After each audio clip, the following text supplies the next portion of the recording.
Halo Sobat pencinta Donghua, kali ini kita akan melanjutkan cerita Battle Through the Heavens Benua Kaisar. Cerita dan video ini diambil dari channel Nobarta. Tanpa banyak basa-basi, mari kita simak alur ceritanya. Melanjutkan dari cerita sebelumnya, tolong beritahu aku tentang apa sepakatan yang ingin senior buat. Tanya Xiaoyan. Aku ingin kamu mencari dan mempersatukan klan Pantom. Mungkin mempersatukan klan Pantom akan bisa membawa banyak masalah. Tetapi saya hanya bisa mengandalkan Anda sekarang. Jika Anda berjanji kepadaku, roh hantu itu akan menjadi milik Anda. Bagaimana menurutmu? Ucap Kaisar Iblis.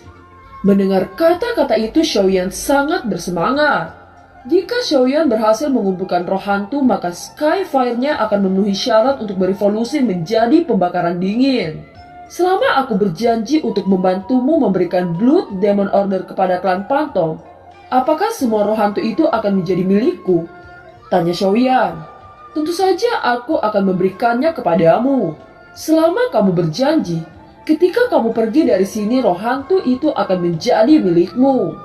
Tetapi berdasarkan kemampuanmu, sepertinya kamu tidak bisa menaklukkan roh hantu sama sekali. Hantu ini telah mengikutiku selama bertahun-tahun yang tak terhitung jumlahnya, dan kebijaksanaannya cukup tinggi. Ucap Kaisar Iblis. Lalu bagaimana caraku menaklukkannya? Tanya Xiaoyan. Tenang, kamu tidak perlu menaklukkannya. Selama kamu menyerahkan Blood Demon Order kepada keluarga Pantom, maka roh hantu secara alami akan mematuhi perintahmu sepenuhnya. Ucap Kaisar Iblis. Jadi bagaimana jika klan Pantom tidak ada lagi? Lagi pula puluhan ribu tahun telah berlalu. Ucap Xiaoyan. Dalam puluhan ribu tahun terakhir, walaupun aku tidak tahu perubahan di luar, aku yakin bahwa keluarga Pantom hanya menurun tetapi tidak hilang.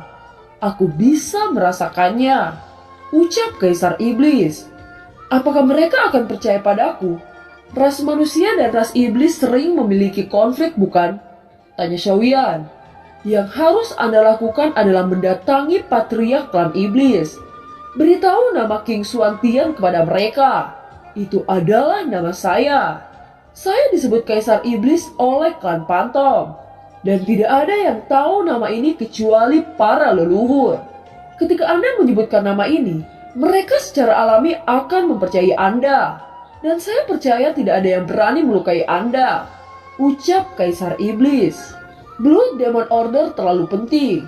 Bisa dikatakan itu relik suci iblis. Siapapun yang memegangnya dapat memerintah iblis di dunia ini. Apa Anda mempercayai saya? Ucap Xiaoyan. Bocah, jika kamu dapat mengajukan pertanyaan ini, itu artinya kamu berpikiran terbuka. Aku menyukai karakter seperti ini.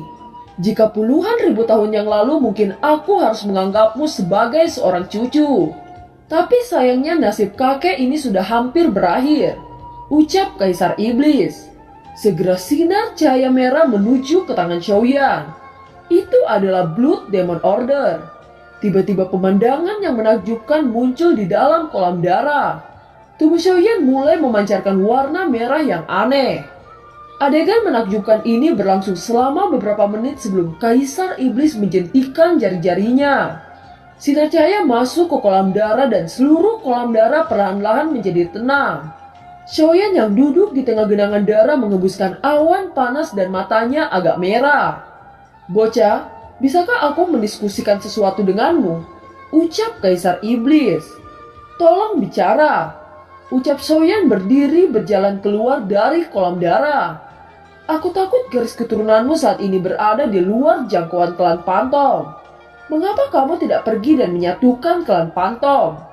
Ucap Kaisar Iblis. Ini adalah ide yang tiba-tiba muncul di benak Kaisar Iblis ketika melihat pemandangan yang menakjubkan ini. Ketika dia melihat darah Xiaoyan yang lebih kuat darinya, dia langsung berpikir tentang Xiaoyan untuk menyatukan klan Pantom. Meskipun Xiaoyan adalah ras manusia, ia sekarang juga memiliki darah iblis dan identitasnya tidak menjadi masalah. Senior, aku khawatir aku tidak bisa melakukannya. Ucap Xiaoyan tersenyum pahit dan menggelengkan kepalanya. Jika Anda tidak bersedia, saya tidak bisa memaksakan Anda.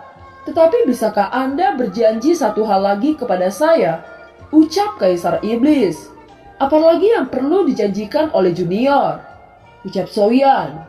Saya ingin Anda berjanji ketika klan Pantom dalam kesulitan Anda dapat membantu. Bisakah Anda melakukannya? Tanya Kaisar Iblis. Soyan juga menjadi serius mendengar hal ini. Soyan adalah pria yang akan melakukan apa yang dia katakan dan tidak akan dengan mudah membuat janji kepada orang lain. Tetapi begitu dia telah berjanji, dia pasti akan melakukannya. Senior, aku tidak bisa memberikan janji ini kepadamu. Mengingat kekuatanku di benua kaisar ini, saya khawatir hanya lelucon jika melakukan hal seperti itu. Ucap Soyan. Untuk sekarang kekuatanmu memang lemah. Akan tetapi di masa depan jika kamu menjadi kuat, apakah kamu akan menjanjikan untuk melindungi klan Pantom? Tanya Kaisar Iblis. Baiklah, aku berjanji jika klan Pantom dalam kesulitan aku akan membantunya. Akan tetapi jika kekuatanku masih lemah, Anda tidak bisa menyalahkanku karena tidak bisa membantu klan Pantom. Ucap Soyan. Aku percaya padamu. Terimalah kuali obat ini sebagai sedikit hadiah lainnya untuk menjaga klan Pantom. Ucap Kaisar Iblis. Dengan lambaian tangan Kaisar Iblis, kuali obat melayang menuju Soyan. Segera kekuatan jiwa Soyan disuntikan ke dalam kuali obat. Dengan cepat rune aneh muncul di kuali obat dan kuali itu mengakui Soyan sebagai pemiliknya. Kuali obat ini sudah membentuk spiritual. Tanpa izin dari Kaisar Iblis jelas mustahil untuk menanamkan rune dengan berhasil. Rune telah ditanam. Rune ini juga mengharuskan Anda untuk terus memelihara dengan kekuatan jiwa dan secara bertahap akan tumbuh lebih besar. Kualitas eliksir yang Anda saring secara bertahap akan meningkat. Aku akan memberimu satu hadiah terakhir. Ucap Kaisar Iblis. Ketika Kaisar Iblis berbicara, Soyan juga menemukan bahwa sosok Kaisar Iblis mulai menjadi sedikit ilusi pada saat ini. Kaisar Iblis mengulurkan telapak jarinya dan cincin merah aneh muncul memancarkan aroma berdarah yang kuat. Cincin ini saya memberi nama cincin Na. Di dalamnya terdapat teknik yang bisa membantu kultivasi Anda. Untuk sekarang kamu tidak bisa membukanya. Pergi dan perlihatkan cincin ini pada Patriark Iblis Darah. Dia akan menggunakan metode rahasia leluhur untuk membantu Anda membuka segel. Saya tidak punya banyak waktu. Begitu saya menghilang, tempat ini akan runtuh. Anak kecil, kamu harus menepati janjimu kepadaku. Ucap Kaisar Iblis. Kaisar Iblis menjadi lebih ilusi dan cincin di tangannya perlahan-lahan terbang menuju Soyan. Setelah itu sosok Kaisar Iblis berangsur-angsur menjadi ilusi dan menghilang. Kaisar Iblis, yakinlah, apa yang aku janjikan pasti akan aku lakukan. Ucap Soyan. Soyan tidak menunda lagi dan segera pergi meninggalkan reruntuhan ini. Sayap tulang mengepal dan tubuhnya bergegas menuju pintu keluar istana dengan kecepatan penuh. Scene berganti. Setelah 3 hari berlalu terlihat 5 sosok bayangan hitam sekali lagi muncul di luar reruntuhan. Mereka adalah klan Pantom yang ingin membawa Xiaoyan dari klan Xiao. Xiaoli, Xiaolong, dan Xiaoqi tidak berada di sini dan memberikan semua urusan di sini kepada Xiao Wutian. Melihat beberapa sosok muncul di langit, Xiao Wutian menyambutnya dengan senyuman. Dia berkata, "Tuanku, setelah berdiskusi dengan para penatua klan saya telah memutuskan untuk memberikan Xiaoyan pada Anda." Ucap Xiao Wutian. Kamu mengambil keputusan yang bijak. Kami tentu tidak akan menyusahkan klan Xiao. Ucap klan Pantom itu. Tiba-tiba terlihat seseorang muncul di depan gerbang batu reruntuhan. Itu adalah Soyan yang baru saja keluar setelah waktu yang lama di makam iblis. Soyan menghela nafas dan menyeka keringat di dahinya. Tetapi ketika dia mendongkak, dia segera tercengang ada begitu banyak orang yang melihatnya. Munculnya Soyan menyebabkan kegemparan di tempat ini. Banyak orang berpikir bahwa Soyan pasti mati di reruntuhan kuno. Kaisar Ming terkejut ketika dia melihat Soyan muncul di depan gerbang reruntuhan. Kaisar Ming ingat akan kepercayaan Shaoli dan tidak berani menunda sedikit pun. Segera Kaisar Ming mulai mengirimkan pesan jiwa terhadap Xiaoyan. Sebuah pesan tiba-tiba muncul di pikiran Xiaoyan. Xiaoyan, aku Kaisar Ming. Leluhurmu Xiaoli memintaku untuk menyampaikan pesan ini. Kamu dalam bahaya besar. Jangan keluar dari penghalang. Cepat gunakan kompas untuk kembali ke klan Xiao, ucap Kaisar Ming. Lampu biru menyala dan kompas muncul di tangan Xiaoyan. Pada saat ini gerbang runtuhan mulai bergetar hebat. Xiaoyan tahu bahwa ini adalah jiwa dari Kaisar Iblis yang telah menghilang dan makam kuno akan runtuh. Tidak berselang lama tiba-tiba suara keras terdengar di langit dan gerbang pintu runtuh. Saat runtuhnya gerbang pintu, cahaya biru melintas dan sosok Xiaoyan menghilang dari ruang ini. Xiaoyan memilih waktu untuk melakukan kompas pada saat keruntuhan gerbang. Memanipulasi semua orang bahwa ia telah dikubur oleh reruntuhan gerbang batu. Di bawah mata orang yang tak terhitung jumlahnya, semua orang tercengang melihat runtuhnya gerbang batu dengan sangat cepat. Karena jatuhnya gerbang batu dan hilangnya Xiaoyan, itu telah menarik perhatian banyak orang yang berarti bahwa mereka telah benar-benar kehilangan kesempatan untuk memasuki reruntuhan. Beberapa orang masih terus mencari, berharap ada pintu masuk lain untuk harapan bahwa Xiaoyan masih ada di sana. Mereka sangat percaya bahwa Xiaoyan pasti telah memperoleh banyak harta di reruntuhan. Seorang lelaki berjubah hitam berteriak, "Saudaraku, mengapa gerbang batu ini tiba-tiba runtuh?" Wajah itu juga menghilang secara tiba-tiba, ucap salah satu anggota klan Pantom. Tiba-tiba satu sosok dari klan Pantom bergegas ke Xiao Wutian dengan kecepatan seperti hantu, meraih leher Xiao Wutian dan mengangkatnya. "Kamu berani-beraninya menipuku. Kenapa bocah itu tiba-tiba menghilang? Apa kamu yang memberinya pesan? Aku jelas-jelas merasakannya," ucap anggota klan Pantom. "Saya benar-benar tidak berani melakukan itu," ucap Xiao Wutian. Orang dari klan Pantom itu melemparkan Xiao Wutian ke 4 saudara lainnya di belakang untuk menangkap Xiao Wutian. "Bagaimana anak itu bisa lari?" ucap salah satu orang dari klan Pantom. "Senior, kita benar-benar tidak tahu," ucap orang-orang dari sekte Yimo juga dengan takut. Segera Xiaoyang perlahan maju dan berkata, "Tuanku, aku punya sesuatu dugaan," ucap Xiaoyang. "Katakan," ucap pria dari klan Pantom itu dengan marah. Xiaoyan dapat menghilang dari kehampaan hanya ada satu kemungkinan. Dia tentu saja menggunakan kompas untuk berhasil melarikan diri. Kompas adalah sesuatu metode yang bisa memindahkan tempat ke tempat lain yang sudah ditandai, ucap Xiaoyang.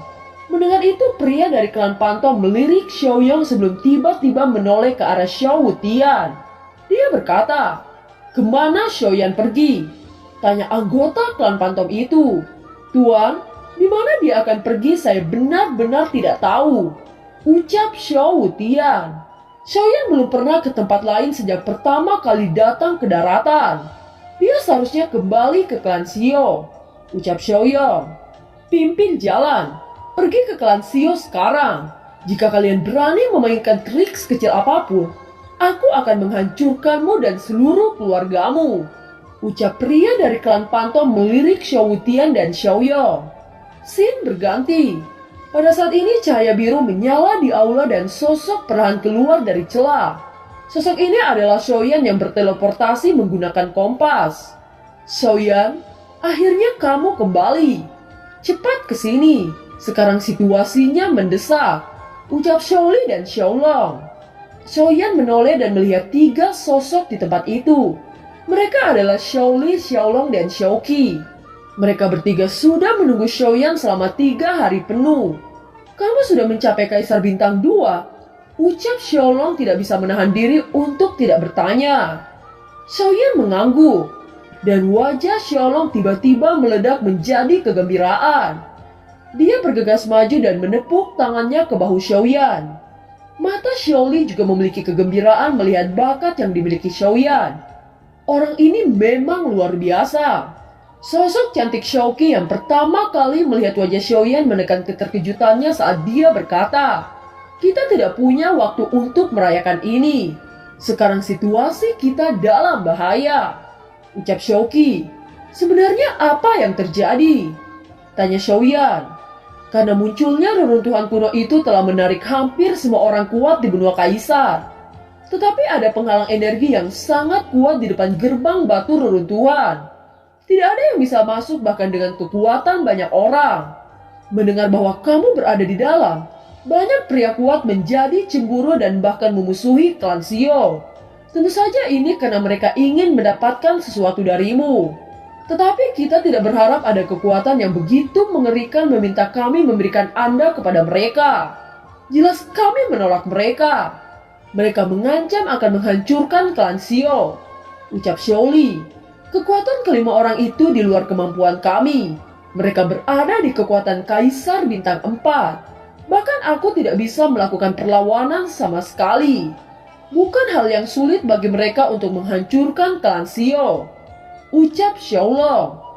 Aku bisa merasakan bahwa orang-orang itu sama sekali tidak memiliki niat baik. Kamu adalah keturunan terbaik dari klan Xiaoku dan harapan klan Xiao.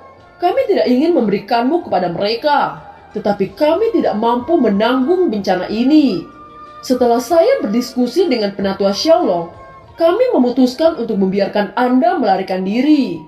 3 hari yang lalu kami bertiga kembali ke klan dan memulai mengaktifkan pertahanan keluarga. Saya meminta Kaisar Ming untuk mengirim Anda pesan begitu Anda keluar. Ucap Xiaoli menjelaskan kepada Xiaoyan. Setelah berbicara sampai tahap ini, tiba-tiba Xiaoli memandang Xiaoqi di belakangnya. Dia berkata lagi, ini adalah cucu perempuanku Xiaoqi. Aku akan mempercayakannya kepadamu. Ucap Xiaoli. Apa maksud kakek? Aku tidak akan meninggalkan klan. Ucap Xiaoqi. King situasinya terlalu mendesak sekarang. Kamu harus mendengarkan kakek. Ucap Xiaoli dengan ekspresi tegas. Xiaoyan memandang Xiaoqi yang cantik dan keras kepala di depannya, dan tidak tahu harus berkata apa. Xiaoyan mengerti bahwa sekarang situasinya benar-benar mendesak. 5 orang kuat dengan lebih dari 4 bintang sama sekali tidak bisa ditanggung oleh klan Xiao. Memikirkan hal ini, Xiaoyan tiba-tiba berkata, mereka menginginkanku. Meskipun aku tidak tahu mengapa mereka menginginkanku, selama aku mengikuti mereka, maka Xiaoqi tidak perlu bersamaku. Ucap Xiaoyan. Kamu bocah kecil. Kamu bocah kecil. Apakah kamu pikir kamu akan baik-baik saja jika kamu menyerahkan diri? Ucap Xiaolong dengan marah. Dan film pun berakhir. Terima kasih telah menyimak dari awal sampai akhir ya. Sampai jumpa.